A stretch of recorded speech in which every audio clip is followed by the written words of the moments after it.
Hello competitors, आप सब कैसे हैं? आई होप आप लोग सब ठीक होंगे।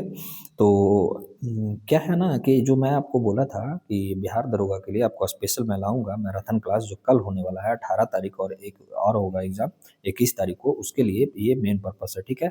आपका बिहार ये जो बीपीएससी टीचर जो टीआर ये जो 4 वाले हैं 0 उनके लिए है, और एईडीओ के लिए है, ठीक है। और 72वीं जो बीपीएससी है ना उनके लिए पर्पस ये मेनली रूप से है। आप लोग जेपीएससी वाले जो भी देखिएगा वो भी आप देख सकते हैं, आपके लिए बेनिफिट ही होगा। सिर्फ जो बिहार का क्वेश्चन रहेगा मे बी वो आपके एग्जाम में नहीं आता है, और बाकी जितने भी हैं जीएस का, ये तो जीएस का ही मैराथन क्लास है मेनली रूप से। लेकिन ये स्पेशल जो फोकस करके बनाया गया बिहार दरोगा बीपीएससी एडीओ और 72वीं बीपीएससी और बीपीएससी शिक्षक के लिए, ठीक है। तो हमारा एक जो छोटा सा लक्ष्य भी है, प्लीज़ यार जो भी देखिएगा ये सब्सक्राइब जरूर कीजिएगा हमारे फैमिली की तरफ से, ठीक है। Variety of exam pattern strategy academy की तरफ से। तो प्लीज़ आप लोग ज़रूर सब्सक्राइब कीजिएगा, शेयर भी कीजिएगा, बहुत लोगों को फ़ायदा होगा।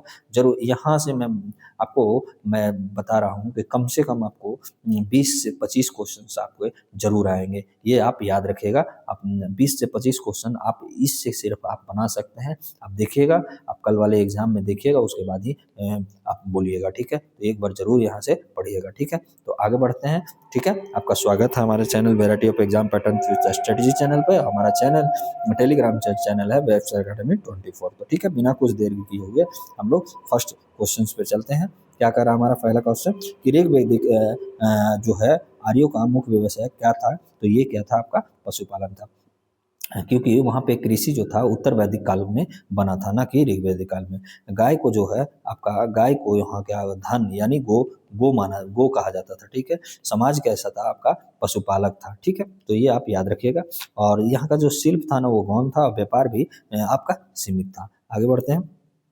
अगला जो हमारा प्रश्न बता रहा है, क्या कह रहा है? अगला जो प्रश्न है हमारा कि ऋग्वेद में सर्वाधिक वर्णित देवता कौन सा है?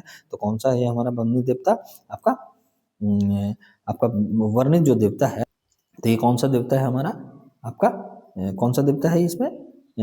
आपका इंद्र देवता, ठीक है। इंद्र को आपका क्या कहा गया है? पुरंदर, ठीक है। पुरंदर का मतलब आपका किलो को ढाने वाला, ठीक है। युद्ध युद्ध का ये देवता है, ठीक है। वर्षा का देवता है, शक्ति का देवता है। सबसे अधिक जो सूक्त है जो आपका इंद्र को ही समर्पित है। तो ये आप याद रखिएगा। आपका सबसे वर्णित वाले देवता कौन है? सर्वाधिक वर्णित वाले तो इंद्र है, ठीक है। ऑप्शन नंबर हमारा सी हो जाएगा। अगला जो हमारा प्रश्न है, अगला प्रश्न कहता है कि आपका सभा और समिति का उल्लेख किस काल में मिलता है?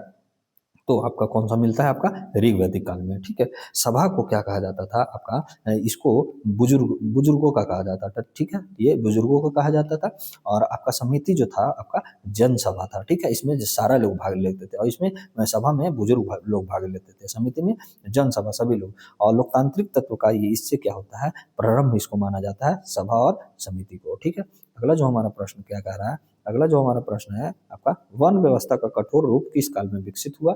तो किस काल में विकसित हुआ? आपका उत्तर वैदिक में हुआ, ठीक है। उत्तर वैदिक काल में क्या हुआ ना कि जन्म आधारित वन व्यवस्था लागू हो गया। यहाँ पे ब्राह्मणों का प्रभुत्व जो है बढ़ने लगा, ठीक है। तो ये आप याद रखिएगा। हमारा आंसर क्या हो जाएगा? ऑप्शन नंबर बी, उत्तर वैदिक काल में। अगला जो हमारा प्रश्न है, नेक्स्ट प्रश्न है कि उत्तर वैदिक काल की प्रमुख आर्थिक गतिविधियां क्या थी? तो आप लोग याद कीजिए कि ऋग वैदिक में पशुपालन था, तो इसमें क्या आ जाएगा? आपका कृषि आ जाएगा। लोहे का, क्योंकि लोहे का प्रयोग से कृषि में वृद्धि, यानी लोहे तक परिचित हो गए थे कहाँ? आपका उत्तर वैदिक काल में। तो आप याद रखिएगा, ठीक है। आपका सिंधु सभ्यता में लोहे से परिचित नहीं थे, कांस्य से वहां पे परिचित थे। तो ये भी आप याद रखिएगा, ओके। अगला जो हमारा क्वेश्चन है कि बुद्ध को ज्ञान की प्राप्ति कहाँ हुआ था? तो ये आप लोग को पता ही होगा कि बोध गया में, ठीक है। जन्म इनका हुआ था आपका लुम्बिनी में।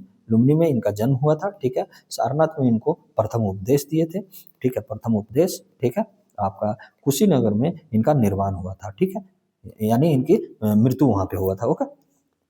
अगला जो हमारा जो क्वेश्चंस बोल रहा है, क्या बोल रहा है कि बौद्ध धर्म में तीन रत्न में शामिल नहीं है। कौन सा शामिल नहीं है? तो ये निर्वाण शामिल नहीं है। देखिए तीन रत्न है बुद्ध धम्म संघ, ठीक है, बुद्ध धम्म संघ, ठीक है, तो ये भी आप याद रखिएगा, निर्वाण इसमें नहीं है। यानी बौद्ध धर्म का तीन रत्न किसको कहा जाता है? और ये क्वेश्चंस आपको बीपीएससी में भी पूछा गया है, तो ये भी आप याद रखिएगा कि बीपीएससी पे भी पूछा गया। मैं आपको कहीं बाहर से नहीं करवा रहा हूँ, आपके एग्जाम लेवल तक का ही इसमें करवा रहा हूँ, ठीक है। तो आप लोग पढ़ते जाइएगा और प्लीज़ ये 1K का सब्सक्राइब जरूर कीजिएगा यार, प्लीज़ हम लोग को शेयर कीजिए, आपसे रिक्वेस्ट है। बहुत दिनों से मैं ये कोशिश आपके लिए मैं जारी कर रहा हूँ, ठीक है। आप लोग पीछे भी जाके देख सकते हैं, पॉलिटी का मैं बहुत सारे सेगमेंट करवा चुका हूँ, ठीक है।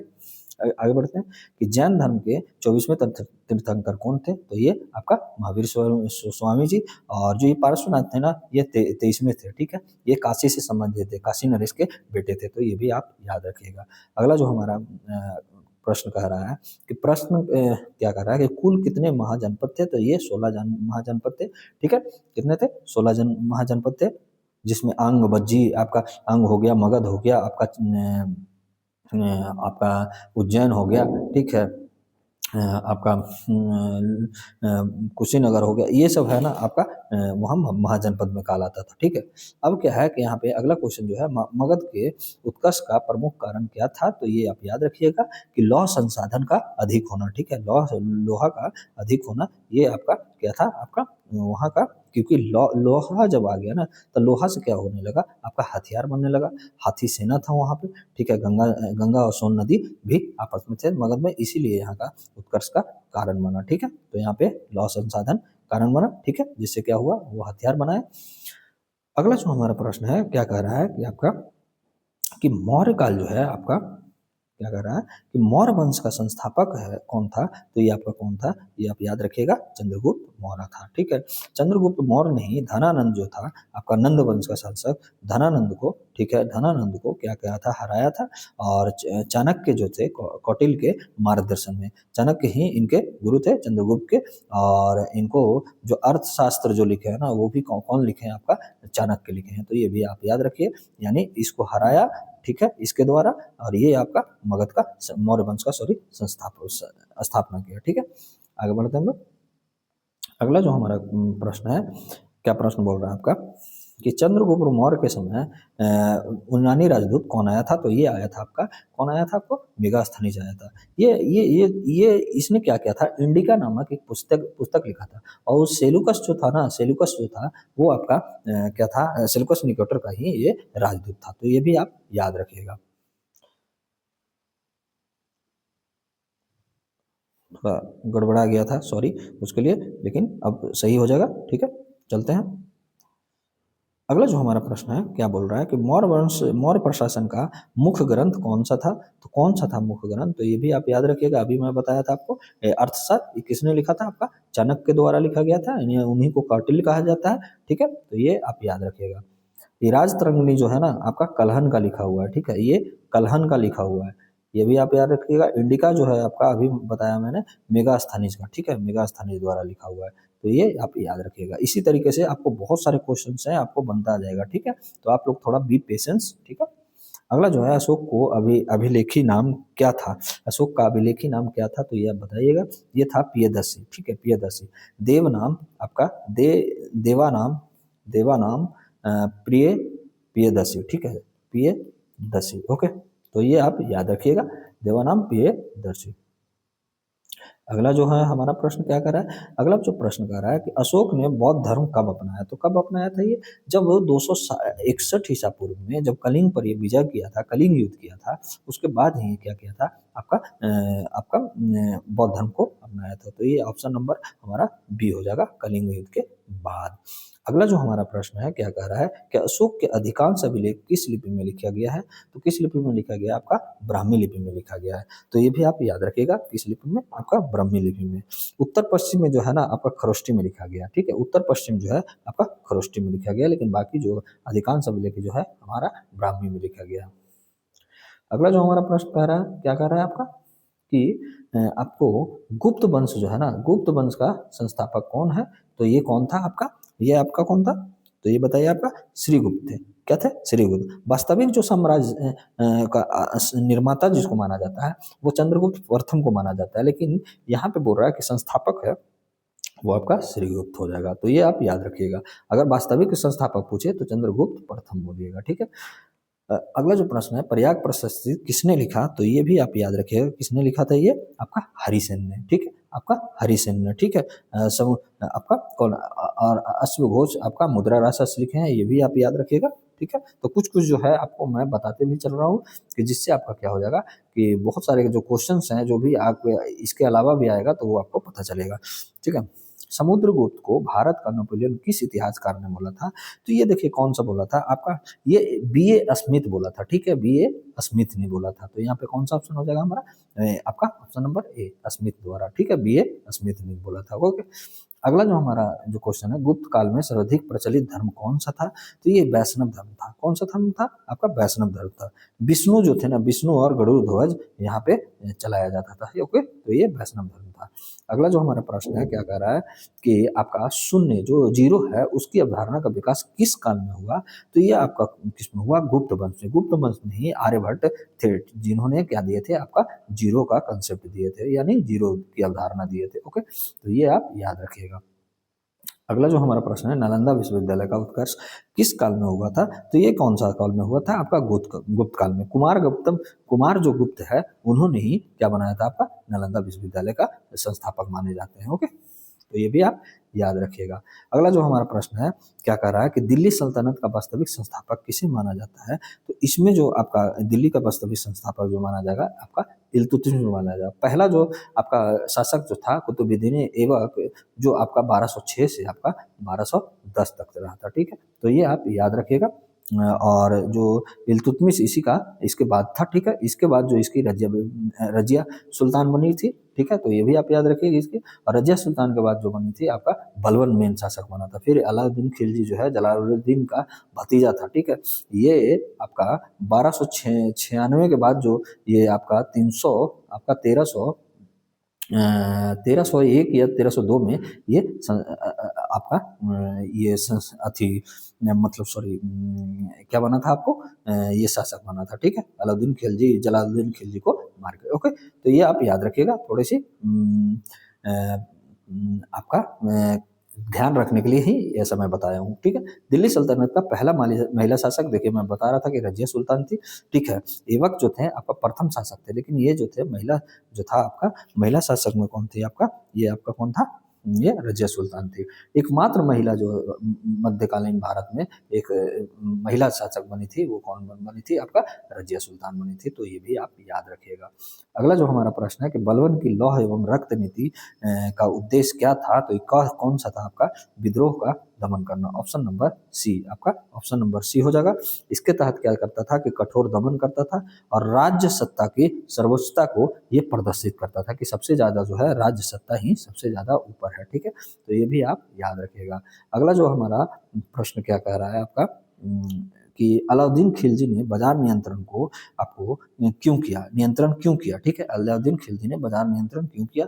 तो इसमें क्या था ना, सैनिकों को कम वेतन में रखने हेतु किया था, ठीक है। क्या होता था कि अस्थाई सेना, ठीक है, अस्थाई सेना प्लस कम वेतन के लिए ये क्या था कि मार्केट पर कंट्रोल किया था, ठीक है। तो ये भी आप याद रखिएगा कि अलाउद्दीन खिलजी ने बाजार नियंत्रण क्यों किया, ताकि क्या हो गया कि सैनिक को कम वेतन पर उसको रखा जाए और एक अस्थाई सेना बनाकर रखा जाए। ओके, अगला जो प्रश्न है कि इक्ता व्यवस्था किससे संबंधित है? तो इक्ता व्यवस्था जो था हमारा ना, ये सैन्य संगठन से संबंधित था। सैनिकों को वेतन के बदले जो भूमि दिया जाता था उसी को क्या कहा जाता था? आपका आपका इक्ता व्यवस्था। ओके, अगला जो हमारा प्रश्न है कि मुगल वंश का संस्थापक कौन था?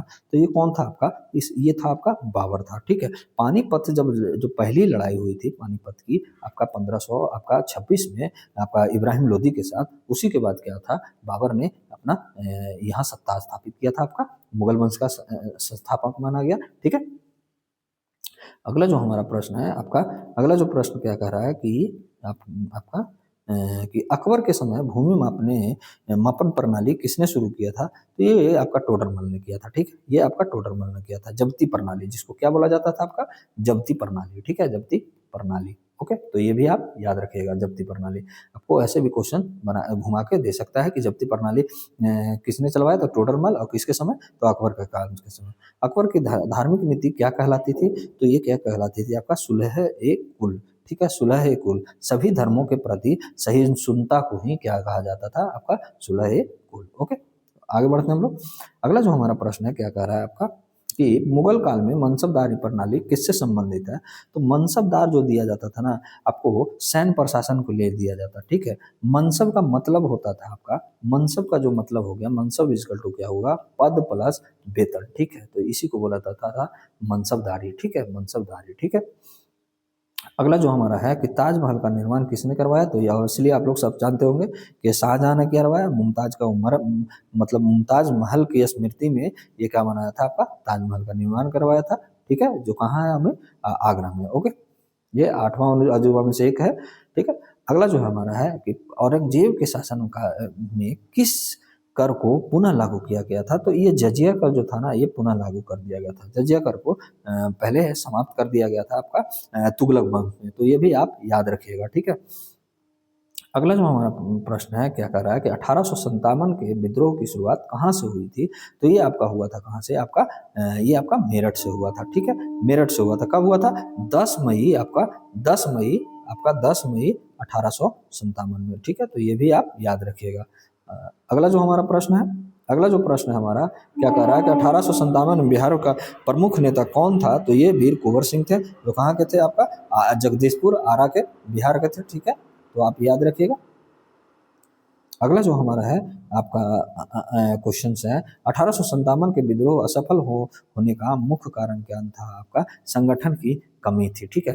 देखिए पीछे का जो क्वेश्चन है एक आपको मैं बता देता हूँ। देखिए इसमें क्या था ना आपका, ये जो थे आपके कानपुर से थे, ठीक है, ताता टोपे जो कानपुर से, बेगम हजरत महल आपका लखनऊ से थे, ठीक है, लखनऊ से थे, और ये लक्ष्मीबाई जो थे आपका झांसी से थे, ठीक है, तो ये भी आप याद करते चलिएगा। इससे क्या होगा ना, आपको कंसेप्ट का अगर क्वेश्चन पूछेगा तो या बता सकते हैं। अगला जो हमारा प्रश्न है क्या कर रहा है कि भारतीय राष्ट्रीय कांग्रेस की स्थापना कब हुआ था, तो ये 1885 में हुआ था। किसके द्वारा, ए ओ ह्यूम के द्वारा, ठीक है, ए ओ ह्यूम के द्वारा, ठीक है। और इसका जो पहला जो अध्यक्ष बना था डब्ल्यू सी बनर्जी बने थे, ठीक है, तो डब्ल्यू सी आपका बनर्जी बने थे, ये भी आप याद रखिएगा।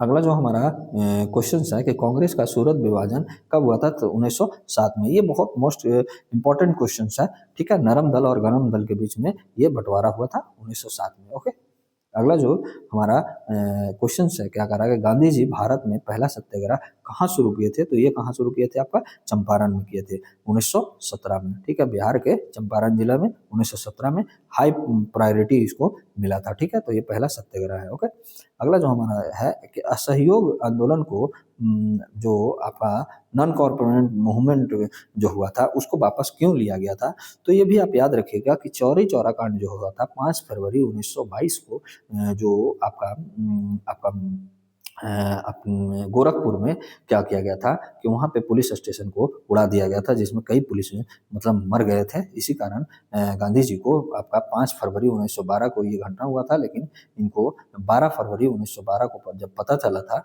आपका, तब वहाँ 12 फरवरी 1922 को क्या किया गया था, आपका वापस लिया गया था, और ये 5 फरवरी 1922 को हुआ था। और स्टार्टिंग कब हुआ था, आपका 1920 में स्टार्टिंग हुआ था, तो ये भी आप याद रखिएगा कि असहयोग आंदोलन। अगला जो हमारा आपका जालियांवाला हत्याकांड सबसे इम्पोर्टेंट है 1919, 13 अप्रैल 1919। ओके, तो ये अभी आप याद रखिए। साइमन कमीशन 1928 में आया था, ठीक है, और आपका रॉलेट एक्ट भी उसी जालियांवाला बाग कांड के समय ही रॉलेट एक्ट आया था। ओके, तो ये भी आप याद रखते जाइएगा, इससे आपको बहुत सारे नॉलेज होते चला जाएगा, ठीक है। सबने अवज्ञा आंदोलन की शुरुआत किससे हुई, तो आपका किससे हुआ, आपका नमक सत्याग्रह से। ये क्या था ना कि इसको नमक आंदोलन भी कहा जाता है, यानी दांडी मार्च भी कहा जाता है। आपका 1930 में इसका शुरुआत हुआ था, ठीक है। आपका ये क्या कहते हैं कि आपको लगभग आपका 24 किलोमीटर तक इन लोग पैदल चले थे, ठीक है, जो यहाँ पे चलिए 24 किलोमीटर में बोल रहा हूँ, याद मुझे नहीं आ रहा, लेकिन ये पैदल चल के आपका साबरमती आश्रम से आपका दांडी तक मार्च किए थे। तो वही क्या था कि वहाँ पे समुद्र में जाके नमक मतलब बनाया गया था, तो इसी को बोला जाता है नमक सत्याग्रह। तो ओके, आप याद रखिएगा, आपका बी नंबर। ओके, अगला जो है हमारा प्रश्न कि भारत छोड़ो आंदोलन आपका का नारा क्या था, तो किसने दिया था, तो ये महात्मा गांधी। क्या दिए थे, करो या मरो, ठीक है, करो या मरो। ये सबसे फेमस जो था आपका 1942 में ये शुरू हुआ था। कब हुआ था, 1942 में। क्या दिए थे, डू और डाई। इनकलाब आपका जिंदाबाद का नारा किसने दिया था, तो ये किसने दिया था, आपका भगत सिंह के द्वारा दिया गया था, ठीक है। तो ये कौन सा दिए थे, आपका भगत सिंह। ये भी आप याद रखिएगा। यहाँ पे क्वेश्चन जो बोल रहा है, अगला क्वेश्चन जो हमारा बोल रहा है, कह रहा है क्या कि हिंदुस्तान सोशलिस्ट रिपब्लिक एसोसिएशन जो HSRA की स्थापना किसने किया था, तो ये किसने किया था, आपका सचिंद्र नाथ सन्याल ने किया था, ठीक ठीक है। ये आपका सचिंद्र नाथ सन्याल, तो ऑप्शन नंबर हमारा भी सही हो जाएगा। अगला जो हमारा प्रश्न है आपका कि चंपारण जो था आपका सत्याग्रह का संबंध किससे था, जो कब हुआ था, आपका 1917 में हुआ था। और महात्मा गांधी का ये पहला सत्याग्रह था। ये किसके कारण हुआ था, आपका नील के कारण हुआ था। तो ये आप याद रखिएगा, ओके। तो ये आप याद रखिएगा, कब हुआ था, आपका नील के नील जब ये हुआ था तब, ठीक है। आगे बढ़ते हैं। अगला जो हमारा क्या है क्वेश्चंस आपका, एक मिनट। अगला जो हमारा क्वेश्चन है, ये आप ऑप्शन नंबर याद रखिएगा। अगला जो हमारा क्वेश्चन है, क्या बोल रहा है कि स्वामी सहजानंद सरस्वती किस आंदोलन से जुड़े हुए थे, तो किस आंदोलन से ये जुड़े हुए थे, तो आपको ये बताना है। बताइए आपको किस आंदोलन से जुड़े हुए थे, तो किसान आंदोलन से, ठीक है। ये किसान के मतलब समिति के अध्यक्ष भी रहे थे, बिहार किसान सभा के ये अध्यक्ष थे, ठीक है। बिहार किसान सभा के ये अध्यक्ष थे कौन, स्वामी सहजानंद सरस्वती, ठीक है। ये भी आप याद रखिएगा। अगला जो हमारा क्वेश्चन है, क्या कह रहा है कि बिहार में कांग्रेस का प्रथम अधिवेशन कहाँ हुआ था, तो ये हुआ था हमारा क्या हुआ था, आपका गया में। कब हुआ था, 1922 में हुआ था, ठीक है। तो ये भी आप याद रखिएगा, कब हुआ था, 1922 में। इसका जो आपका CR दास किए थे, आपका अध्यक्ष था, चित्तरंजन दास द्वारा किया गया था, ठीक है। अगला जो ये हमारा जो प्रश्न आ गया आपका, अब देखिए यहाँ से पॉलिटी का प्रश्न आ गया। देखिए पहले जो हम लोग पूरा हिस्ट्री कर चुके हैं, अब यहाँ से पॉलिटी का कोई प्रश्न आएगा, ठीक है। भारतीय संविधान को किस देश के संविधान से सबसे अधिक प्रेरणा मिली है, तो किससे मिली है, आपका ये मिली है, आपका ब्रिटेन से मिली है, तो ठीक है। जैसे आपका हो गया, आपका पार्लियामेंट्री सिस्टम हो गया, मैंने संसदीय प्रणाली तंत्र हो गया, रूल ऑफ लॉ हो गया, ओके। आपका कैबिनेट सिस्टम भी हो गया। तो ये आप याद रखिएगा। पहला क्या है आपका, पार्लियामेंट्री, ठीक है, पार्लियामेंट्री सिस्टम, और रूल ऑफ लॉ और कैबिनेट सिस्टम। तो ये आप याद रखिएगा।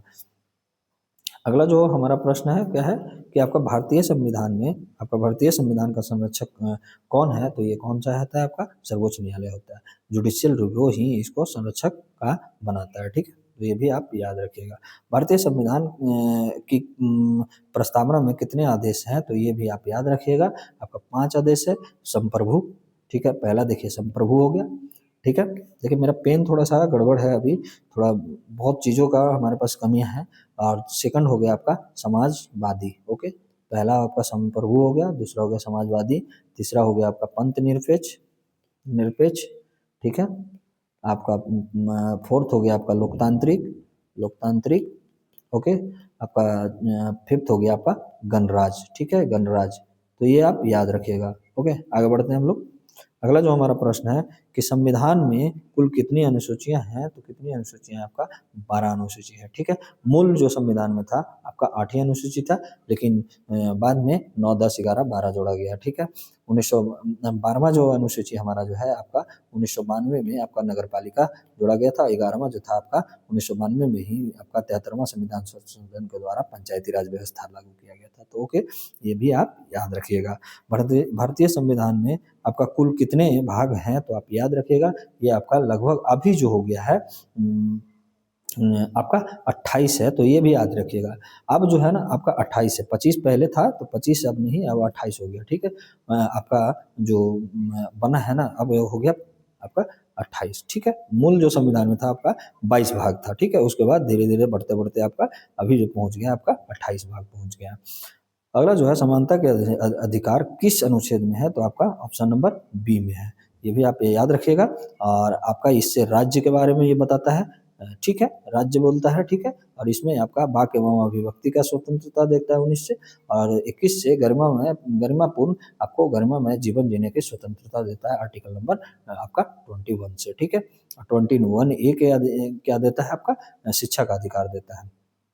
देखिए यहाँ पे क्वेश्चन आ ही गए, अनुच्छेद 21 किससे संबंधित है, तो जीवन एवं व्यक्तिगत स्वतंत्रता से संबंधित है। ऑप्शन नंबर हमारा बी से संबंधित है, ठीक है। अगला जो हमारा है, और जिसको हार्ट ऑफ कॉन्स्टिट्यूशन भी कहा जाता है, तो आप याद रखिएगा, ओके। अगला जो हमारा प्रश्न है कि नीति निर्देशक तत्व किस देश से लिया गया है, तो ये किससे लिया गया है, आपका आयरलैंड से लिया गया है। आप ये भी याद रखिएगा कि आयरलैंड से क्या लिया गया है, डीपीएसपी लिया गया है। आपका मौलिक कर्तव्य जो है आपका किस संशोधन द्वारा जोड़ा गया, तो ये आप याद रखिएगा, आपका 42वां संविधान संशोधन 1976 में स्वर्ण सिंह समिति के आपका इस पे सिफारिश पे, स्वर्ण सिंह समिति के सिफारिश पे, ठीक है, तो ये भी आप याद रखिएगा। अगला जो हमारा प्रश्न है क्या कह रहा है कि भारत में आपका क्या कह रहा है कि भारत के राष्ट्रपति का चुनाव किस प्रकार होता है, तो ये आपका होता है अप्रत्यक्ष द्वारा होता है। इसमें क्या होता है, निर्वाचक मंडल जो होता है जिसमें क्या शामिल होते हैं, सांसद होते हैं, ठीक है, एमपी हो गए, और निर्वाचित जो राज्यों का राज्य विधानसभाओं का विधायक जो होते हैं वो शामिल होते हैं। नामित लोग इसमें शामिल नहीं होगा, जो नॉमिनेट होते हैं वो शामिल नहीं होगा, तो ये भी आप याद रखिएगा। अगला जो है कि राष्ट्रपति का कार्यकाल कितने वर्ष का होता है, तो 5 वर्ष का होता है। आपका आर्टिकल 56 में ऐसा बोला गया है, ठीक है, तो आर्टिकल 56 भी याद रखिएगा, राष्ट्रपति के कार्यकाल से संबंधित है, ये भी आप याद रखिएगा। राष्ट्रपति की पद की न्यूनतम आयु कितनी होती है, तो ये आपका न्यूनतम जो आयु है ना 35 वर्ष होती है, तो ये भी आप याद रखिएगा, नियुक्ति होती, ठीक है, और भारत का नागरिक हो और किसी लाभ के पद पे ना हो, ये भी आप याद रखिएगा। राष्ट्रपति को महाभियोग से हटाने की प्रक्रिया किस अनुच्छेद में है, तो अनुच्छेद नंबर आपका 61 में है, और इसमें क्या होता है कि विशेष बहुमत के द्वारा ही इनको हटाया जा सकता है, तो ये भी आप याद रखिएगा, स्पेशल मेजोरिटी होना आवश्यक है। अगला जो हमारा प्रश्न कर रहा है कि राष्ट्रपति की आपातकालीन शक्तियों किस अनुच्छेद में है, तो किस अनुच्छेद में आपातकालीन, आपका देखिए 352 से 360 तक है। देखिए 352 में जो है आपका नेशनल इमरजेंसी का बात करता है, 356 जो बात करता है आपका स्टेट इमरजेंसी का बात करता है, 360 जो बात करता है आपका फाइनेंशियल इमरजेंसी का बात करता है, तो ये आप याद रखिएगा, ओके। तो अगला जो हमारा चलते हैं प्रश्न में, कौन सा प्रश्न है आपका, क्या कह रहा है प्रश्न, भारत का उपराष्ट्रपति किसका पदेन अध्यक्ष होता है, तो किसका होता है आपका उपराष्ट्रपति, आपका राज्यसभा का उपाध्यक्ष होता है, आर्टिकल नंबर आपका 64, ठीक है। अगर आपको ज़्यादा ये सब चीज़ पढ़ना है तो आप मेरे पॉलिटी एमसीक्यू में जाके आप देख सकते हैं, अगर आपके पास टाइम है तो, जो भी आपके 72वीं आपका जो बीपीएससी एडीओ वाले जो हैं, आप मेरे पॉलिटी एमसीक्यू में भी आप जाके बहुत अच्छे से मैं पॉलिटी करवा चुका हूँ, और जब पॉलिटी खत्म हो जाएगा तो मैं हिस्ट्री भी लाऊंगा, ठीक है, हिस्ट्री लाऊंगा, फिर उसके बाद साइंस लाऊंगा, फिर उसके बाद इकोनॉमिक्स लाऊंगा, ज्योग्राफी लाऊंगा, इस तरीके से मैं करवाऊंगा आपके लिए, मैं तत्पर हूँ, ठीक है। उपराष्ट्रपति का चुनाव कौन करता है, अगला जो प्रश्न कर रहा है कौन करता है हमारा उपराष्ट्रपति का चुनाव, तो ये जो करता है ना केवल राज्यसभा करेगा, ठीक है, तो ये आप याद रखिएगा, कौन सा हमारा भारत का उपराष्ट्रपति कौन करेगा, ओ सॉरी राज्यसभा में बोल रहा हूँ, केवल संसद करेगा, ठीक है, केवल संसद करेगा। संसद में जो हो जाएगा ना आपका लोकसभा हो जाएगा, लोकसभा और प्लस इनका राज्यसभा का जो है सदस्य वो मिलके करेंगे, ठीक है, तो ये आप याद रखिएगा, उपराष्ट्रपति का चुनाव करता है। और राष्ट्रपति का जो चुनाव करता है ना वो आपका कौन कौन करता है, एमपी हो गया, मतलब मेंबर ऑफ पार्लियामेंट, जैसे संसद करे सांसद किया, और सांसद प्लस आपका राज्य विधानमंडल हो गया। उपराष्ट्रपति के पद की न्यूनतम आयु क्या है, तो इसकी भी पद की न्यूनतम आयु है आपका 35 वर्ष, ओके, तो ये भी आप याद रखिएगा। अगला जो है अधिकतम आयु नहीं है लेकिन न्यूनतम आयु तय है आपका 35 वर्ष। वास्तविक कार्यपालिका शक्ति किसके पास होता है, तो ये होता है आपका प्रधानमंत्री के पास, तो ये भी याद रखिएगा। प्रमुख तो हमारा राष्ट्रपति होता है लेकिन वास्तविक शक्ति जो होता है किसमें होता है का, प्रधानमंत्री में ही निहित है, ऐसा आप याद रखिएगा। अगला जो हमारे पास प्रश्न है कि प्रधानमंत्री की नियुक्ति कौन करता है, तो ये किसके द्वारा होता है, आपका राष्ट्रपति के द्वारा होता है, आर्टिकल नंबर 75, जो भी बहुमत में से अगर जो होता है उसी के दल से किसी को पीएम बनाया जाता है, तो ये भी आप याद रखिएगा कि राष्ट्रपति द्वारा नियुक्ति होता है, ठीक है। अगला जो हमारा प्रश्न कह रहा है, क्या कह रहा है आपका कि मंत्रिपरिषद किसके प्रति उत्तरदायी है, तो किसके प्रति उत्तरदायी है, तो ये भी आप याद रखिएगा कि आपका लोकसभा के प्रति। आपका आर्टिकल जो है आपका 74 जो बोलता है आपका कि मंत्रिपरिषद आपका किसके प्रति उत्तरदायी रहेंगे, आपका लोकसभा के, ठीक है। कलेक्टिव जो रिस्पॉन्सिबिलिटी है आपका किसके, आपका लोकसभा के प्रति उत्तरदायी रहेंगे। ठीक है, option number B, sorry C. ठीक है, लोकसभा के।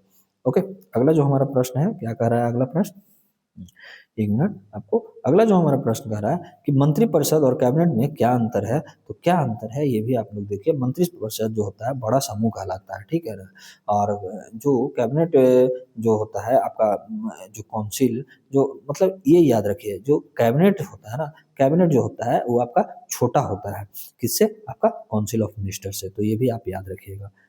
अगला जो हमारा प्रश्न है कि भारतीय संसद, देखिए कैबिनेट जो काउंसिल ऑफ मिनिस्टर में होता है ना, पूरे मंत्रियों की संख्या होता है, ठीक है, उससे बना होता है। और ये जो आपका होता है कैबिनेट जो होता है, जो कुछ ही मंत्रियों को कैबिनेट का दिया जाता है, बाकी राज्य मंत्री, स्वतंत्र प्रभार मंत्री ऐसे बनाया जाता है। ठीक है, भारतीय संसद कितने सदन का होता है, तो ये आपका 2 सदन का है। ठीक है, एक लोकसभा, एक राज्यसभा। ठीक है, एक उचली सदन, एक निचली सदन। उचली सदन आपका आपका राज्यसभा को कहा जाता है, निचली सदन आपका लोकसभा का कहा जाता है। लोकसभा का अधिकतम संख्या कितना है, तो अभी जो है हमारा 552 है। ठीक है, 530 आपका स्टेट को दिया गया है, आपका 20 आपको यूटीज को दिया गया है, और 2 था एंग्लो इंडियन, जो अभी प्रभावी रूप से खत्म कर दिया गया है 104वां संविधान संशोधन के तहत से, ये भी आप याद रखिएगा, अब नामित नहीं होता है। और वर्तमान में जो प्रभावी सीमा है ना, 543 पर ही चुनाव होता है, पर संविधान में 552 मतलब आपका सीटों का सदस्यों की संख्या का जोड़ा गया। ठीक है, आपका राज्यसभा के सदस्यों का कार्यकाल कितना रहता है, तो ये भी आपका कितना रहता है, आपका 6 वर्ष रहता है। ठीक है, ये 6 वर्ष रहता है, और प्रत्येक 2 वर्ष में आपका ईयर में 2 ईयर्स में 1/3 जो होता है सदस्य जो होता है आपका सेवानिवृत्त होता है, तो ये भी आप याद रखिएगा। ऐसा क्वेश्चन बनाता है कि प्रत्येक 2 वर्ष में आपका इनका जो सदस्य होता है 1/3 जो सदस्य होते हैं, तो वो क्या होते हैं आपका सेवानिवृत्त हो जाते हैं। लोकसभा भंग की जा सकती है, लेकिन राज्यसभा क्यों नहीं, तो ये भी याद रखिएगा, क्योंकि राज्यसभा क्या होता है, आपका अस्थायी सदन होता है, और लोकसभा अस्थायी सदन नहीं होता है, तो ये भी आप याद रखिएगा। लोकसभा का अध्यक्ष कौन होता है, तो ये आपका कौन होता है, स्पीकर होता है। ठीक है, ये स्पीकर होता है। आर्टिकल आपका 93 से लोकसभा अध्यक्ष का बात करता है। ठीक है, आपका 93। ओके, अगला जो हमारा प्रश्न कर रहा है कि राज्यसभा का प्रधान सभापति कौन होता है, तो कौन सा होगा, आपका उपराष्ट्रपति होता है, ये भी आप हम लोग पीछे भी पढ़े थे। ठीक है, अगला जो हमारा क्वेश्चन है, क्या कह रहा है कि आपका धन विधेयक केवल कहाँ प्रस्तुत किया जा सकता है, तो ये लोकसभा में। ठीक है, लोकसभा में राष्ट्रपति के पहले अनुमति के आपका पूर्व अनुमति ले लिया जाता है, उसके बाद लोकसभा में, और राज्यसभा इसको 14 दिन तक रख सकता है ज़्यादा से ज़्यादा, और वो अपना सिर्फ सिफारिश कर सकता है, निर्णय जो लेने का जो आपका शक्ति है वो लोकसभा के अध्यक्ष को है। ठीक है, धन विधेयक है या ना है। ठीक है, धन विधेयक पर राज्यसभा अधिकतम कितने दिनों का रोक से लगा सकते हैं, तो अभी मैं बोला था आपको 14 दिन तक। ठीक है, और ये सिर्फ सिफारिश कर सकता है। अगला जो है कि संयुक्त बैठक की अध्यक्षता कौन करता है, तो ये कौन करता है आपका, किसके द्वारा होगा, ये लोकसभा का अध्यक्ष ही करता है। ये बुलाता जरूर है, राष्ट्रपति के द्वारा बुलाया जाता है। आर्टिकल नंबर आपका 108 जो प्रावधान करता है संयुक्त बैठक का। ठीक है, जो इसको बुलाने का जो ये होगा आपका राष्ट्रपति करेगा, लेकिन ये अध्यक्षता कौन करेगा, आपका आपका लोकसभा का अध्यक्ष करेगा, तो ये भी आप याद रखिएगा। आर्टिकल भी याद रखिएगा 108। ओके, मंत्रिपरिषद किस सदन के प्रति सामूहिक रूप से उत्तरदायी होता है, तो वो आपका किसके प्रति होता है, आपका लोकसभा के प्रति होगा, आपको पता होना चाहिए। 74 आर्टिकल नंबर 74। अगला जो हमारा प्रश्न कह रहा है कि किस सदन, ठीक है, किस सदन को वित्तीय मामले में अधिक शक्ति प्राप्त है, तो वित्तीय मामले में जो है ना आपका किसको है, तो आपका दोनों समान, सॉरी, लोकसभा को ज़्यादा है। ठीक है, क्योंकि इसमें धन विधेयक है या नहीं है, ये आपका यही तय करता है। तो इससे आप समझ सकते हैं कि कितना इंपॉर्टेंट है। कौन सा विधेयक संयुक्त बैठक में नहीं लाया जा सकता है, तो ये आपका कौन सा नहीं लाया जाएगा, आपका साधारण विधेयक और आपका धन विधेयक, ये दोनों ए और सी नहीं लाया जाएगा, नहीं, ऑप्शन नंबर हमारा हो जाएगा डी हो जाएगा। ठीक है, धन और प्लस जो आपका संविधान जो संशोधन होता है आपका साधारण विधेयक, आपका संयुक्त बैठक नहीं लिया जाता है। ओके, तो ये आप याद रखिएगा। अगला जो हमारा प्रश्न है, क्या कह रहा है कि भारत में सर्वोच्च न्यायालय की स्थापना कब हुआ था, तो ये आपका कब हुआ था, ये सर्वोच्च न्यायालय मैं आपको बहुत अच्छे से मैं पढ़ा चुका हूँ, ये भी आप याद रखिए, लेकिन सर्वोच्च न्यायालय का जो स्थापना हुआ था आपका 1950 में हुआ था। ठीक है, ये आप याद रखिएगा। आपका 1950 में हुआ था, 28 जनवरी 1950 से ये कार्य करना शुरू किया था, 1992 से ये स्वतंत्र भवन है, ठीक है। तो ये भी आप याद रखिएगा। आपका अगला जो प्रश्न कह रहा है कि क्या कह रहा है कि आपका भारत के सर्वोच्च न्यायालय का मुख्य न्यायाधीश किसके द्वारा नियुक्त किया जाता है? तो किसके द्वारा किया जाता है? आपका राष्ट्रपति के द्वारा किया जाता है, ठीक है। कॉलेजियम जो है वो सिफारिश करता है। देखिए कॉलेजियम के बारे में मैं पहले भी बता दे रहा था, बता दिया हूँ और आज मैं फिर बता देता हूँ कि इसमें जो होता है ना, चीफ जस्टिस ऑफ इंडिया होते हैं, ठीक है। और प्लस में उनके जो रिटायर मैं बोल रहा हूँ कि वरिष्ठ जो आपका न्यायाधीश होते हैं, मतलब मुख्य न्यायाधीश होते हैं, ठीक है। तो वो क्या होते हैं, इनके सदस्य का एक पैनल गठन होता है जिसको कॉलेजियम कहा जाता है। तो ये एक नाम अपने में से ही वरिष्ठ को नाम ये रिकमेंडेशन करते हैं, जो जाता है कहाँ, कानून मंत्री के पास जाएगा और कानून मंत्री क्या करेगा, इसको समीक्षा करेगा, फिर ये पीएम के पास भेजेगा, पीएम कहाँ भेजेगा, आपको राष्ट्रपति के पास भेजेगा और राष्ट्रपति इसको फिर नियुक्ति करते हैं, ठीक है। तो ये भी आप याद रखिएगा। अगला जो है, सर्वोच्च न्यायालय के न्यायाधीशों की सेवानिवृत्ति आयु क्या होता है? तो ये होता है आपका 65 वर्ष। तो ये भी आप याद रखिएगा। अगला जो हमारा प्रश्न बोल रहा है क्या, कि सर्वोच्च न्यायालय को किस अनुच्छेद के तहत रिट जारी करता है? तो आर्टिकल नंबर 32, ठीक है। 32 को आपका आत्मा एवं हृदय कहा गया है, किसके द्वारा? आपका भीमराव अम्बेडकर द्वारा। और 226 से आपका हाई कोर्ट रिट जारी कर सकता है, ठीक है। तो ये भी आप याद रखिएगा। अगला जो हमारा प्रश्न है, अगला प्रश्न कार्य कर रहा है कि निम्न में कौन सी आपका सर्वोच्च न्यायालय की मूल अधिकारिता क्षेत्र है, ठीक है। तो कौन सा है हमारा? केंद्र और राज्य का, ठीक है, विवाद, आर्टिकल नंबर आपका 131 के तहत, ठीक है। तो ये भी आप याद रखिएगा, 131 के तहत, ओके। अगला जो हमारा प्रश्न क्या कह रहा है आपका, भारत का प्रथम उच्च न्यायालय कहाँ स्थापित हुआ है? तो ये कहाँ हुआ है? आपका कलकत्ता में हुआ है। कहाँ? आपका कलकत्ता में, याद रखिएगा, 1862 में। ये भी आप याद रखिएगा। उच्च न्यायालय के न्यायाधीशों की नियुक्ति कौन करता है? तो ये कौन करता है आपका? ये आपका राष्ट्रपति ही करते हैं, ठीक है। ये आपका राष्ट्रपति करेंगे, राष्ट्रपति प्लस सीजेआई और राज्यपाल से वहां से परामर्श लेके करते हैं। तो ये भी आप याद रखिएगा।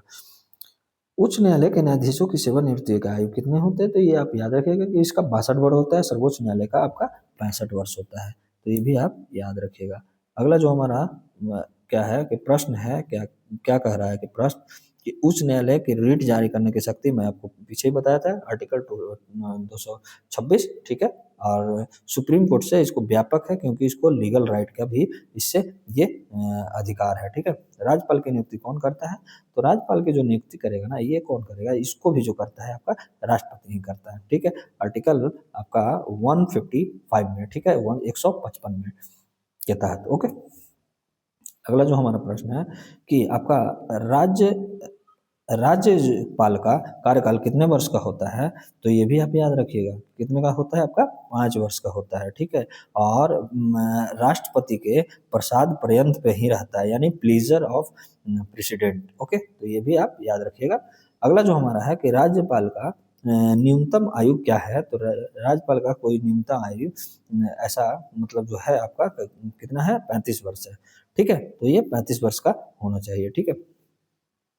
अगला जो है कि राज्यपाल को विवेकाधीन अधिकार किससे संबंधित है? तो किससे संबंधित है? आपका संविधान द्वारा प्रदत्त है, ठीक है। संविधान द्वारा हंग असेंबली, प्रेसिडेंट रूल, ये सब क्या है? इसका मतलब भंग करने का, सभा को और प्रेसिडेंट रूल लगवाने का, ये क्या है? राज्यपाल का विवेकाधीन अधिकार है।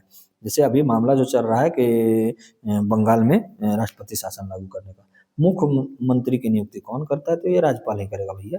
कौन करेगा? आपका राज्यपाल करेगा, 164 आर्टिकल नंबर 164 के तहत, ओके।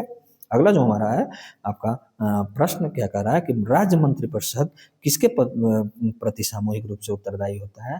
तो किसके प्रति सामूहिक रूप से उत्तरदायी होता है? आपका विधानसभा, ठीक है। तो ये भी आप याद रखिएगा, विधानसभा। और वहाँ लोकसभा के प्रति कौन होते हैं? आपका संसद, जो लोकसभा के सदस्य, किसके प्रति? मंत्रिपरिषद जो होते हैं वो आपका लोकसभा का। बिहार में विधानसभा परिषद कब पुनः स्थापित किया गया था? तो विधानसभा आपका कब पुनः स्थापित किया गया था?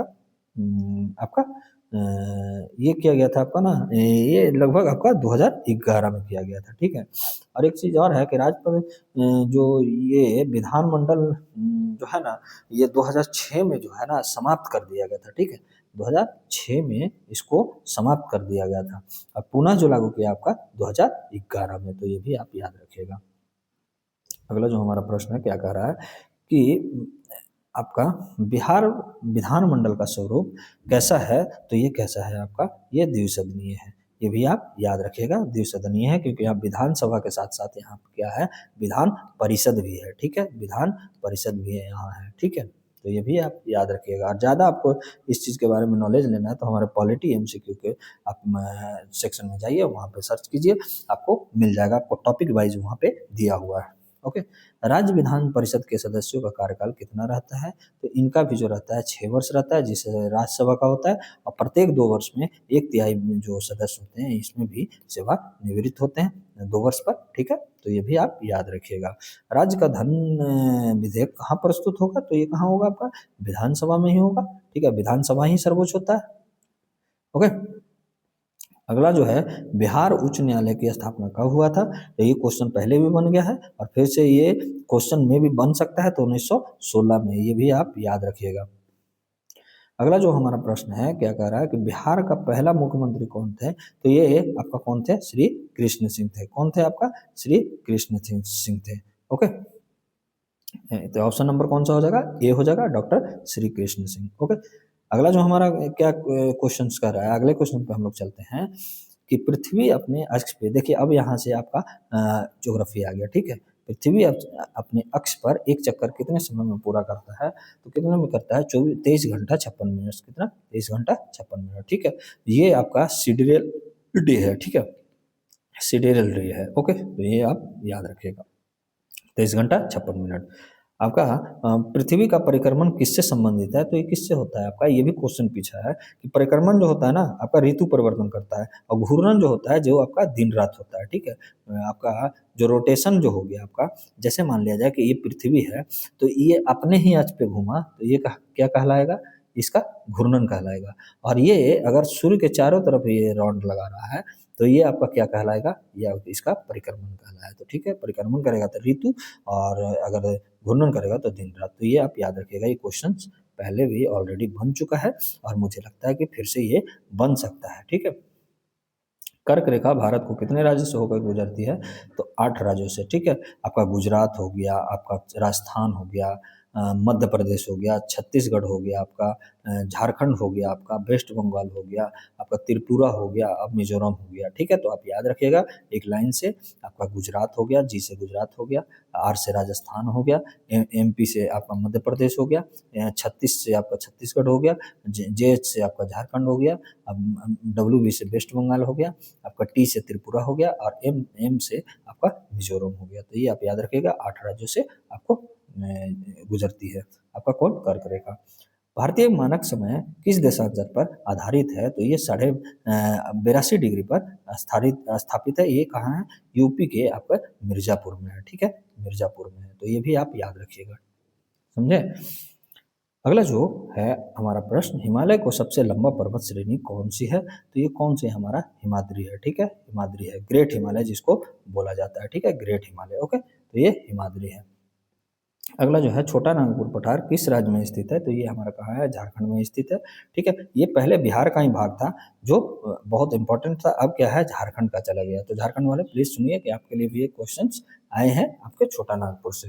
ठीक है, आप लोग को तो ऐसे सीपीटी और ये मैम पढ़ा ही रहा है सीएनटी, तो ये भी आप एसपीटी और एसपीटी पढ़ाए हैं, सीएनटी पढ़ाए हैं, तो इस मामले में ये कहीं ना कहीं छोटा नागपुर का भी वहाँ पे रोल आता है, तो ये भी आप देख सकते हैं। ठीक है, अगला जो है हमारा प्रश्न कि आपका गंगा नदी जो का उद्गम स्थल कहाँ है, तो ये आप याद रखिएगा, ये कौन सा है आपका, गोमुख से। ठीक है, देखिए क्या है ना कि अलकनंदा और भागीरथी जहाँ पे मिलता है देव परिवार में, अलकनंदा प्लस भागीरथी जो मिलन होता है आपका देव परिवार में, तो वहीं से गंगा का निर्माण होता है। तो ये भी आप याद रखिएगा। और मुहाना जो बनाता है ये आपका कहाँ बनाता है, आपका बे ऑफ बंगाल में, गंगा नदी।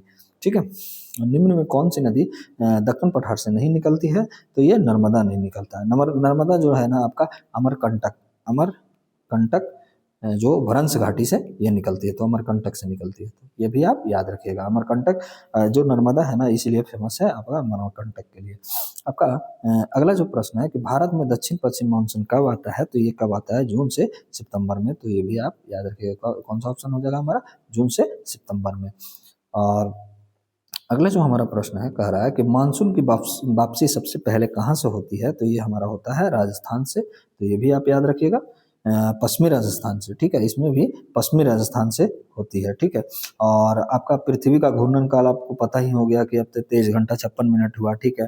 आपका ऋतु परिवर्तन किससे हुआ, परिक्रमण के कारण हुआ। कर्क रेखा जो आपका गुजरेगा, आपको 8 राज्य से गुजरेगा, ठीक है। ग्रेट हिमालय, हिमाद्री, छोटा नागपुर झारखंड, गंगा उद्गम गोमुख, नर्मदा, भ्रंश घाटी, मानसून, जून सितंबर, ये सब जो है ना आपको इस तरीके से आप याद रखिएगा, ज़्यादा आपको बेनिफिट होगा, ठीक है। अगला जो हमारा है, क्या क्वेश्चन कर रहा है कि कोसी नदी का बिहार का शोक क्यों कहा जाता है, क्योंकि ये मार्ग बदलने में बहुत ही आपका ये मतलब ज़्यादा ही मार्ग ये बदलती है, तो ये भी आप याद रखिएगा। अगला जो हमारा प्रश्न है 120 किलोमीटर तक ये मार्ग परिवर्तन करता है, ये भी आप याद रखिएगा, ओके। अगला जो है, निम्न में कौन सा नदी नेपाल से नहीं निकलती है और बिहार में गंगा पे मिल जाती है, तो ये कौन सा नदी मिलती है, तो ये भी आप याद रखिएगा, ये है हमारा गंडक, ठीक है। गंडक जो है आपका नेपाल से निकला, फिर यहाँ पे आपका बिहार में आके गंगा से मिलती है, तो ये भी आप याद रखिएगा। अगला जो है, निम्न में कौन सा नदी पश्चिम की ओर बहती है, तो ये कौन सा बहेगा, ये भी जान लीजिए, नर्मदा, जो आपका अमरकंटक से निकली हुई है, भ्रंश घाटी, और जाके अरब सागर में गिरती है, यानी पश्चिम की ओर ये बहती है। अगला जो हमारा प्रश्न है, क्या कर रहा है कि गोदावरी नदी का उद्गम स्थल कहाँ है, तो गोदावरी और त्र्यंबकेश्वर, ठीक है। त्र्यंबकेश्वर आपका नासिक में जो है, वहाँ से ये क्या होता है आपका निकलती है, ओके। अगला जो है आपका, हीराकुंड बांध किस नदी पर स्थित है, तो किस पे है, आपका महानदी पे, ठीक है, आपका महानदी पे। आपका एक क्वेश्चन जो ये लग गया था गलती से, आपका कोसी परियोजना किस उद्देश्य से बनी हुई है, तो ये जो बनी हुई है ना आपका, ये बाढ़ नियंत्रण से, तो ये भी आप याद रखिएगा, ऑप्शन नंबर सी है, थोड़ा सा मैनेज कर लीजिएगा इस क्वेश्चन के लिए। और भारत की जलवायु किस प्रकार की है, तो ये आपका किस प्रकार की है, ये भी आप बताइए किस प्रकार की है, तो ये हमारा उष्ण कटिबंधीय मानसून है। कैसा है, उष्ण कटिबंधीय मानसूनी आपका क्या है, आपका भारत का जलवायु है, ठीक है। अगला जो है, दक्षिण पश्चिम मानसून भारत में कब प्रवेश करता है, तो ये करता है आपका 1 जून को, ठीक है। केरल के तट पे मतलब जो है ना 1 जून को ये क्या करता है, आपका मानसून औसतन ये आता ही आता है। अगला जो है कि भारत में सर्वाधिक वर्षा किस प्रकार की होती है, तो ये मानसूनी ही होती है, ठीक है। अगला जो हमारा प्रश्न जो है, बिहार की जलवायु कैसी है, तो ये भी पूछा जाता है, तो ये है हमारा उष्णकटिबंधीय मानसून, ठीक है। ग्रीष्म में गर्म होता है, शीत में आपका ठंडी होती है, वर्षा में वर्षा मानसून से, ठीक है, तो ये आपका वर्षा में वर्षा मानसून होता है, ठीक। अगला जो हमारा है कि भारत की सबसे जो है आपका विस्तृत मिट्टी कौन सी है, तो ये कौन सा है, जलोढ़ है, ठीक है, जलोढ़ है। देखिए उत्तर भारत जो है आपका, उत्तर भारत हो गया, गंगा ब्रह्मपुत्र मैदान हो गया, ये सब क्या है, जलोढ़ मिट्टी ही है, ठीक है, तो ये भी आप याद रखिएगा। आपका अगला जो प्रश्न है कि काली मिट्टी किस फसल के लिए प्रसिद्ध है, तो ये कपास के लिए प्रसिद्ध है, जिसको रेगुर मिट्टी भी बोला जाता है, ठीक है, कॉटन के लिए, कॉटन सॉइल के लिए। और अगला जो हमारा प्रश्न है कि बिहार में प्रमुख रूप से कौन सी मिट्टी पाई जाती है, तो ये जलोढ़ मिट्टी पाई जाती है। नई जलोढ़ को आपको खादर बोला जाता है, तो ये भी याद रहिए, खादर मतलब नई जलोढ़ हो गया, और पुरानी जलोढ़ को बोला जाता है आपको बांगर बोला जाता है, तो ये भी आप याद रखिएगा। तो इस तरीके से भी आपको पूछा जा सकता है, ठीक है। अगला जो हमारा प्रश्न है, क्या कर रहा है कि दक्षिणी पठार भाग में कौन सी मिट्टी पाई जाती है, तो कौन सी मिट्टी पाई जाती है, आपका लाल पाई जाती है। कैमूर रोहतास जो हो गया ना आपका क्षेत्र जो है वहाँ का पाया जाता है, रेड सॉइल पाया जाता है। अगला जो हमारा प्रश्न है कि भारत में सर्वाधिक क्षेत्रफल कौन सा वन पाया जाता है, तो हमारा उष्ण पतझड़ वन पाया जाता है, यानी ट्रॉपिकल जो पाया जाता है, ट्रॉपिकल डेसिडियस फॉरेस्ट, ठीक है, ट्रॉपिकल डेसिडियस फॉरेस्ट पाया जाता है। अगला जो हमारा प्रश्न है कि बिहार में प्रमुख वन किस प्रकार का पाया जाता है, तो ये भी जान लीजिए, आपका पतझड़, ठीक है, पतझड़, ओके। तो आपको क्या है कि अगले प्रश्न में हम लोग चलते हैं। भारत का प्रमुख जो लौह अयस्क जो है ना उत्पादन राज्य कौन सा है, तो ये हमारा कौन सा हो जाएगा, आपका ये हमारा हो जाएगा आपका उड़ीसा, ठीक है। झारखंड मतलब उड़ीसा के बाद आपको झारखंड भी जो है और छत्तीसगढ़ भी है, प्रमुख है, लेकिन उड़ीसा में क्या है आपका सबसे ज़्यादा होता है, तो ये भी आप याद रखिएगा। भारत का प्रमुख कोयला उत्पादन क्षेत्र कहाँ है, तो ये आपका है छत्तीसगढ़ और झारखंड में, ठीक है, तो ऑप्शन नंबर ए हमारा सही हो जाएगा। अगला जो है कि भारत का प्रमुख बॉक्साइट उत्पादन राज्य कहाँ है, तो ये आपका उड़ीसा ही है। उड़ीसा आपका किस किस में है, लोहा में और आपका बॉक्साइट में, तो ये आप बॉक्साइट ही लोहा का मतलब ये प्रारूप होता है, ठीक है। आपका भारत मतलब अब बोल रहा है कि भारत का प्रमुख स्टील उद्योग जो है कहाँ स्थित है, तो ये आपका झारखंड में है, ठीक है, झारखंड में है, ठीक है, तो ये आप याद रखिएगा। बोकारो जो है, बोकारो जमशेदपुर और टाटा स्टील वहीं पे स्थापित है, ये आप लोग को भी पता होगा। अब जो है हमारा कि बिहार की प्रमुख फसल कौन सी है, तो ये हमारा कौन सा है, चावल है। मानसूनी खेती होती है जो प्लस जलोढ़ मिट्टी में, तो ये भी आप याद रखिएगा। अगला जो है हमारा क्या कह रहा है कि बिहार में उच्च उत्पादन वाली कैश क्रॉप कौन सी है, तो ये हमारा कौन सा है, आपका जूट है, ठीक है, बिहार में जूट है। चंपारण जिला, मुजफ्फरपुर, सारण, ये सब में कौन सा होता है, आपका जूट उपजाया जाता है सबसे ज्यादा। बिहार में सबसे प्रमुख फसल कौन सा है, तो ये भी आप याद रखिएगा, आपका लीची है, ठीक है, जो वैशाली मोतिहारी बिहार लीची का हब है, यानी मुजफ्फरपुर लीची के लिए फेमस है, ठीक है। तो आप लोग जानते हो हाजीपुर के लिए, हाजीपुर जो है आपका केला के लिए फेमस है बिहार में। भारत में राष्ट्रीय आय की गणना कौन करता है, तो आपका एनएसओ करता है। पहले ये सीएसओ करता था, ठीक है, लेकिन अब नेशनल स्टैटिकल ऑफिस करता है, ठीक है, तो ये भी आप याद रखिएगा, जो एमएसपी के आपका अधीन कार्य करता है। अगला जो है हमारा है प्रश्न कि भारत की राष्ट्रीय आय कितने तरीकों से मापी जाती है, तो ये आपका उत्पादन विधि भी, आय विधि भी और व्यय विधि भी, ठीक है, ऑप्शन नंबर डी, ठीक है, प्रोडक्शन इनकम एक्सपेंडिचर अप्रोच अपनाया जाता है, तो ये भी आप याद रखिएगा। प्रश्न है, अगला प्रश्न जो है क्या कह रहा है कि आपका कि प्रति व्यक्ति आय कैसे मापा जाता है, तो यहाँ पे क्या हो गया आपका ऑप्शन हो जाएगा कुल आय बटा जनसंख्या, ठीक है।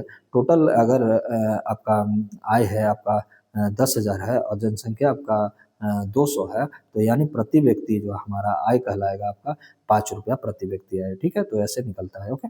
अगला जो हमारा है कि भारत में वित्त वर्ष कब शुरू होता है, तो ये आपका होता है ना अप्रैल से, 1 अप्रैल से 31 आपका मार्च तक ये रहता है बजट, ठीक है, मतलब वित्त वर्ष, ओके, फाइनेंस ईयर। अगला जो हमारा है कि बजट पेश करने का अधिकार किसके पास है, तो किसके पास होता है, तो वित्त मंत्री के पास होता है, तो ये आप याद रखिएगा, लोकसभा के वित्त मंत्री के पास।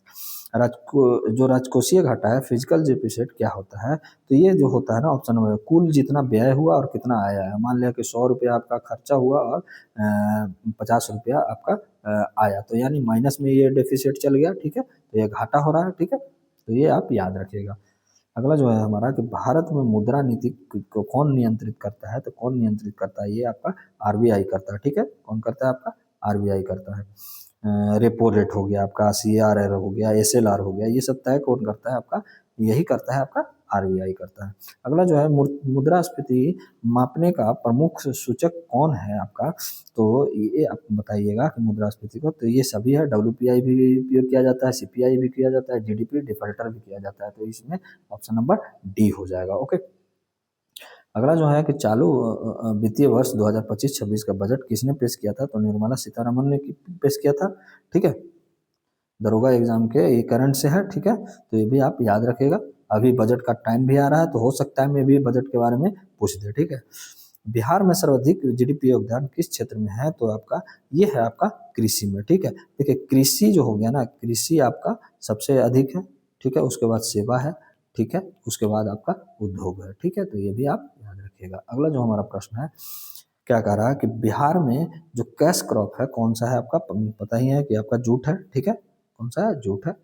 पीछे भी हम लोग क्वेश्चन देख चुके हैं। आपका ये जो है बिहार के पंचायती राज से जुड़ी किस योजना का योगदान अर्थव्यवस्था में है, तो ये आपका हो जाएगा मनरेगा, जिसको अभी क्या बोला गया है, वीजी राम जी, ठीक है, तो वीजी राम जी जो स्कीम है ये भी आप याद रखिएगा। पहले इसमें 100 दिन का गारंटी दिया जाता था रोजगार का, अब इसमें 125 दिन दिया जाएगा, लेकिन जो मौसमी सीजन रहेगा उसमें इसको बंद भी किया जा सकता है, तो ऐसा ये अलग से आपका संशोधन होकर आपका प्रावधान किया गया है, ओके। बिहार में जो पहला बैंक था कौन स्थापित हुआ था, तो ये हुआ था आपका बिहार स्टेट कोऑपरेटिव बैंक, ठीक है, तो ये भी याद रखिएगा, जो एग्रीकल्चर फाइनेंस से हुआ था उसके लिए, ठीक है। अगला जो है हमारा कि भारत में मुद्रा आपूर्ति की नियंत्रित कौन करता है, तो अभी हम लोग जाने कि आरबीआई करता है, ये भी आप याद रखिएगा। और थर्ड जो है बिहार में ग्रामीण बैंकिंग के लिए प्रमुख योजना कौन सी थी, तो ये कौन सा था आपका, ये आपका था पीएम जनधन योजना, तो ये भी आप याद रखिएगा। अगला जो हमारा प्रश्न है आपका कि क्या बोल रहा है कि 15वां वित्त आयोग बिहार को केंद्र से वितरित कर रहा है, ठीक है, तो क्या क्या कर रहा है वितरित, ये आपका ऑप्शन नंबर 2021 से 26, ठीक है। फिर जो फाइनेंस कमिश्नर है डिविजन पूल एलोकेशन कर रहा है, तो ये भी आप याद रखिएगा, ऑप्शन नंबर सी। अगला जो हमारा प्रश्न है कि बिहार को केंद्र से कर राजस्व में कौन सा वेटेज मिला है, तो कौन सा वेटेज मिला है, ये आपका कौन सा मिलेगा, सबसे ज़्यादा तो पॉपुलेशन, देखिए पॉपुलेशन भी, इनकम क्या है, एरिया क्या है, एससी एसटी पॉपुलेशन, ये सब पर दिया जाता है, तो ये भी आप याद रखिएगा। अगला जो हमारा प्रश्न है आपका क्या कर रहा है कि बिहार में आपका कृषि एवं ग्रामीण विकास हेतु प्रमुख योजना कौन सा है, तो ये आपका मनरेगा ही है, इसको अब नाम चेंज कर दिया गया, वीजी राम जी किया गया है, तो ये भी आप याद रखिए। बिहार में सर्वाधिक खाद्य सुरक्षा योजना किसके तहत है, तो ये भी आप याद रखिएगा, एनएफएस के तहत, यानी नेशनल फूड सिक्योरिटी एक्ट, मतलब जो क्या हमको प्रदान करता है, राइट टू फूड का प्रदान कर रहा है, ठीक है। बिहार में जीएसडीपी का प्रमुख क्षेत्र कौन सा है, तो एग्रीकल्चर है, ठीक है। अगला जो हमारा है कि बिहार के प्रमुख कैश क्रॉप कौन सा है, तो जूट है, ये आप लोग पता है।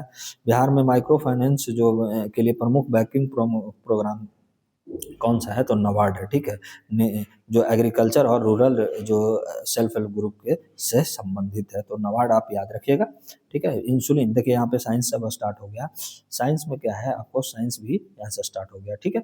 तो साइंस क्या कर रहा है कि इंसुलिन हार्मोन किस अंग से स्रावित होता है, तो ये आप याद रखिएगा, ये आपका अग्नाशय से होता है।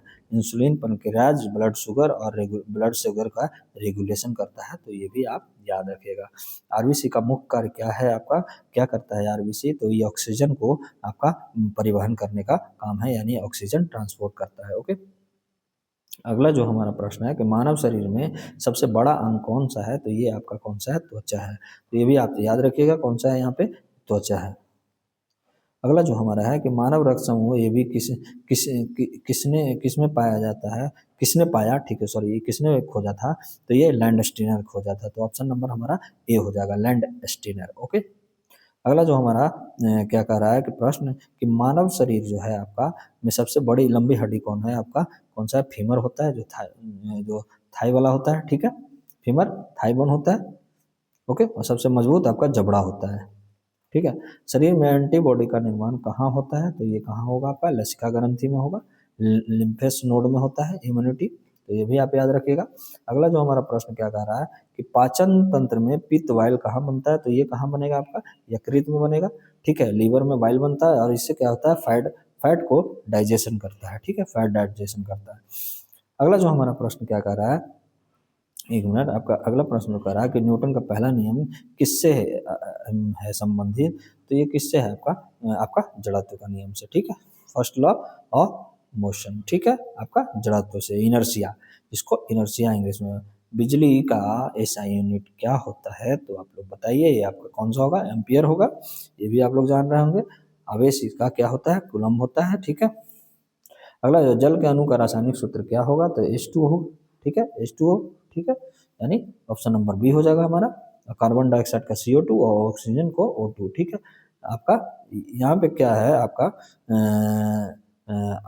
ऑप्शन क्या बोल रहा है आपका कि नमक का रासायनिक सूत्र, तो सोडियम आपका क्लोराइड, ठीक है, NaCl, ठीक है, NaCl, ठीक है, सोडियम क्लोराइड, ठीक है, तो ऑप्शन नंबर हमारा बी हो जाएगा। अगला जो है हमारा क्या कर रहा है कि विद्युत धारा का एसआई मात्रक क्या होता है, तो विद्युत धारा का एसआई मात्रक क्या होगा आपका, ये कौन सा होगा आपका, एम्पियर होगा, अभी हम लोग जाने 1 एम्पियर बराबर 1 कूलम प्रति सेकंड, तो ये आप याद रखिएगा। अगला जो है प्रतिरोध का एसआई मात्रक क्या होता है, रेजिस्टेंस का ओम होता है, ठीक है, ओम होता है, ओम बराबर V बटा आई, ठीक है, ठीक है, मतलब V से वोल्टेज, आई से करंट हो गया, ओके। वोल्टेज क्या होता है, तो वोल्टेज जो होता है ना, एक आपका विद्युत विभव में अंतर होता है, यानी विद्युत विभवांतर होता है, ओके, तो ये भी आप याद रखिएगा। अगला जो हमारा प्रश्न है कि पृथ्वी का चुंबकीय क्षेत्र किसके कारण उत्पन्न होता है, तो किसके कारण होगा, पृथ्वी के जो कोर होता है ना, वहाँ क्योंकि वहाँ लोहा और निकल पाया जाता है, मिश्रित द्रव का है, ठीक है। आपको ज़्यादा इसको अच्छे से पढ़ना है तो एनसीईआरटी का जो मेरा बैच किया हुआ है वो आप जाके फर्स्ट जो है ना, फर्स्ट क्लास जो है वो आप पढ़िएगा, उसमें आपको बताया गया है कि कोर में क्या क्या है, तो ये आप जान लीजिएगा। वहाँ से फर्स्ट और सेकंड क्लास देख लीजिएगा, आपको एनसीईआरटी का जो मेरा बैच है उसमें प्लेलिस्ट में जाइएगा, आपको पता चल जाएगा, ठीक है, अच्छे से आप समझ जाइएगा। चुंबकीय ध्रुव कहाँ स्थित है, तो ये आपका कहाँ स्थित है, आपका ध्रुवों पर, ठीक है, कहाँ पे, ध्रुवों पर। ओके, देखिए आपको चैप्टर वाइज चैप्टर से मैं इसमें करवा रहा हूँ, ठीक है। कार्य करने के एसआई मात्रक क्या होता है, तो ये आप बताइएगा, ये कौन सा होगा, जूल होगा। 1 जूल वाला क्या होता है आपका, 1 न्यूटन इंटू 1 मीटर। ओके, तो ये भी आप याद रखिएगा। अगला जो हमारा प्रश्न क्या कर रहा है आपका, कि विद्युत ऊर्जा का एसआई मात्रक क्या होता है, तो ये होगा आपका क्या हो जाएगा आपका, विद्युत ऊर्जा का, तो ये भी जूल होता है, तो ये भी आप याद रखिएगा। अगला जो हमारा है कि बिहार में प्रमुख स्वास्थ्य समस्या कौन सा है, तो ये भी आप याद रखिए, कौन सा है आपका आपका इंसेफेलाइटिस, ठीक है, इंसेफेलाइटिस ये प्रमुख कारण है। ओके, अगला जो है कि निपाह वायरस बिहार में किस जिले में सबसे आया था, तो मुजफ्फरपुर में, तो ये भी आप याद रखिएगा। अभी फिलहाल अभी बंगाल में खोजा गया है, तो ये भी आप ये याद रखिएगा। मानव शरीर में प्रतिरक्षा का सबसे बड़ा अंग कौन सा है, तो ये कौन सा है आपका, आपका त्वचा है, ठीक है, प्रतिरक्षा करता है। ओके, स्किन वो बैरियर का काम करता है। आपका अगला प्रश्न है कि बिहार में प्रमुख फसल संबंधित पोषण समस्या कौन सा है आपका, तो आयरन डिफिशियंसी, ठीक है, अनीमिया इसी के कारण होता है, आयरन की कमी के कारण, जो महिलाओं और बच्चों को प्रभावित करता है, ठीक है। तो आज के लिए बस इतना ही। आपको कैसा लगा हमारा ये मैराथन क्लास, आप जरूर हमें आप कमेंट करके जरूर आप बताइएगा। मैं आपको बहुत ही अच्छे से कोशिश करके मैं आपके लिए क्या ये क्लास लाया था, और आपको जरूर यहाँ से कम भी आपको 20 से 25 क्वेश्चन, तो मुझे नहीं लगता है कि इससे कम लड़ेगा, आपको डायरेक्ट आपको बेनिफिट होगा। तो आप हमारे कल जरूर जाइएगा, और ये 1K का एक सब्सक्राइबर का हम लोग का मुहिम है, तो प्लीज़ आप लोग पूर्ति करवाइएगा, ठीक है। तो आज के लिए बस इतना ही, धन्यवाद।